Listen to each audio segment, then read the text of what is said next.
right, guys. Hey, welcome back to the Paddle and Fan Podcast Network. This is John Rapp, and I'm here with Wes Motsinger from Mots Custom Rods.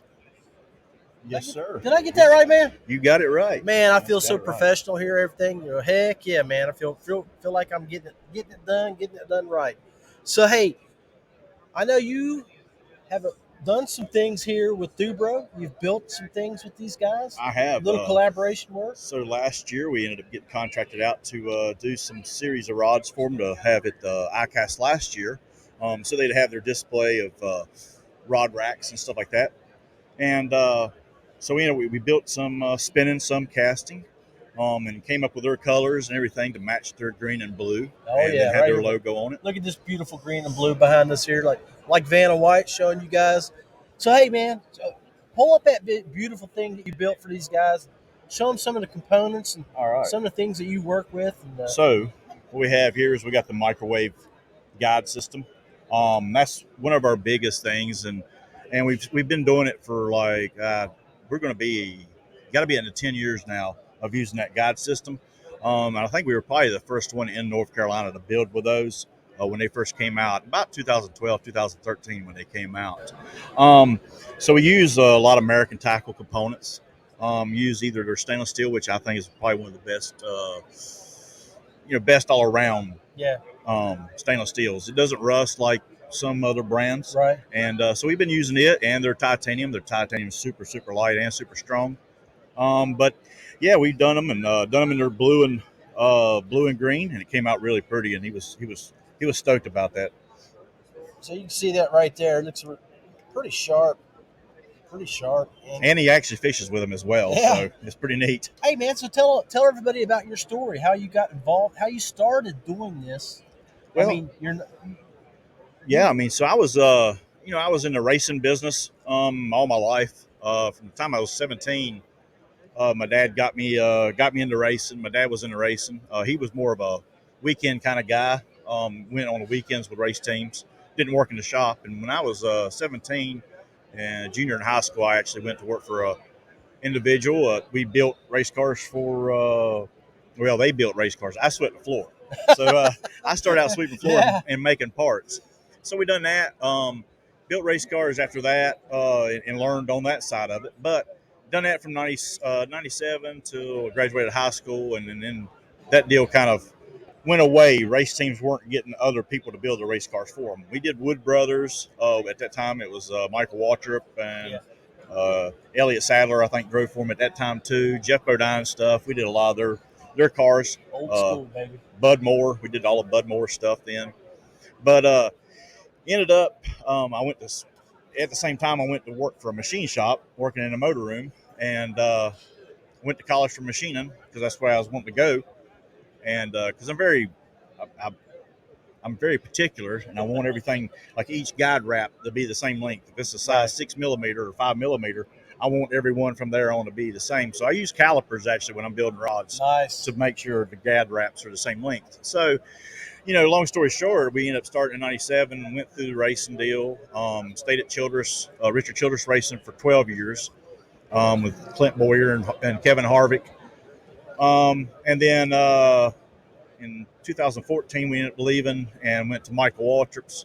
Did that for a year. That deal went down. Yeah. And race teams are real unstable at this time. And so as soon as the money dries up, they don't even have enough to run for another year or two on their own.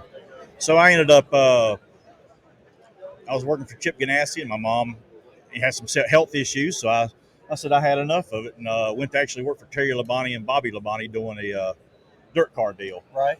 So we ended up doing that and did that for 4 years. Built Terry all of his rods for his offshore boat that fishes Big Rock and all these marlin tournaments and offshore tournaments. So we done that, and that kind of got her. We'd already actually started building rods for that though.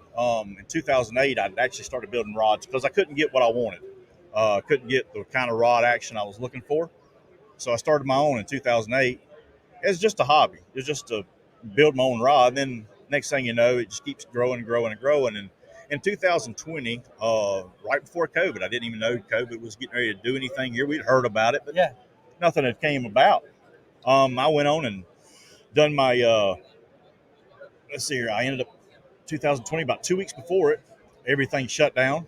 And I was like, well, man, this is the worst time to start your own deal.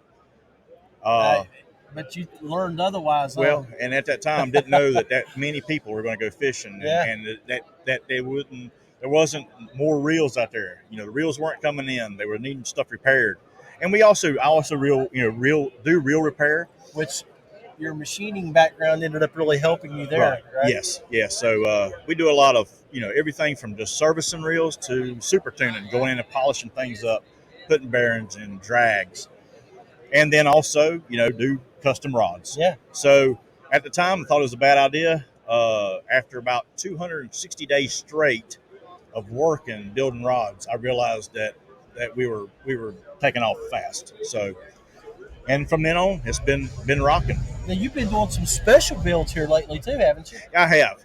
So we do a lot of just one-off stuff, or even like a lot of custom stuff. We're getting ready to actually build some rods for a gentleman in Tennessee. Yeah. He's coming out with a high-end kids rod. That's where I was going with we're that. getting That's pretty sweet. So when we get back from this here, I will be leaving tomorrow actually, and I will be back in the shop on Saturday, knocking them out, getting them ready for the guy. And actually, he's already got an order for 12, and he's ordered another 12. So we've got to rock him out of there. That's awesome, man.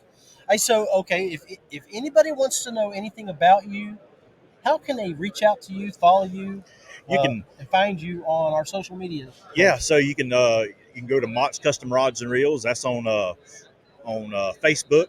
It's also on Instagram. You can also look up motscustomrods.com on the regular internet and everything like that, and you can reach us through email that way. And then we also have email is motscustomrods at gmail.com. Now, folks, I just want you to remember what he talked about here. If you are looking for something for a 7, 8, 9-year-old who's really getting into fishing, but you need something high-end quality, you want something that doesn't break, it's incredibly solid but sensitive, I think you need to give this man a call or look him up. Thank you. Yeah, I mean, we do the best we can with everything. I mean, we've tried a lot of different epoxies that will last longer, that won't chip off. What I'm looking for a lot of times, and even with these kids rods, the guy said, I want something that the kid can fish with it, and then when he's 30 some years later, he has kids, he can give that same rod to his kid to fish with. So we look for stuff that we can hand down, something that won't just break on you. And in the same token, it really backfires on you because you don't sell more, right? But you get return customers and you get loyal customers. If they got something that's breaking, that don't help you. Hey, we know how men are, man. Yeah, men, fishing poles are like shoes to women, baby. Yeah, and I mean, you just can't buy one. No, and I will attest. I do go strenuous, just really trying to make things break because I want to know where the breaking point on a rod is. So we do all kinds of testing with things and try to make stuff break. But and you'll see stuff. I mean, you see stuff that you don't want, and that stuff goes to the side. It don't ever get. I won't work with it. If it's something that can compromise you. So. Hey, man, we appreciate you stopping by the booth here at the Paddle and Fin Network. Definitely. Make sure you folks out there that watch this show today, share, like, and follow our pages, his pages. Come visit us. Always wear your PFD. Be safe on the water. John Rapp, we're out here.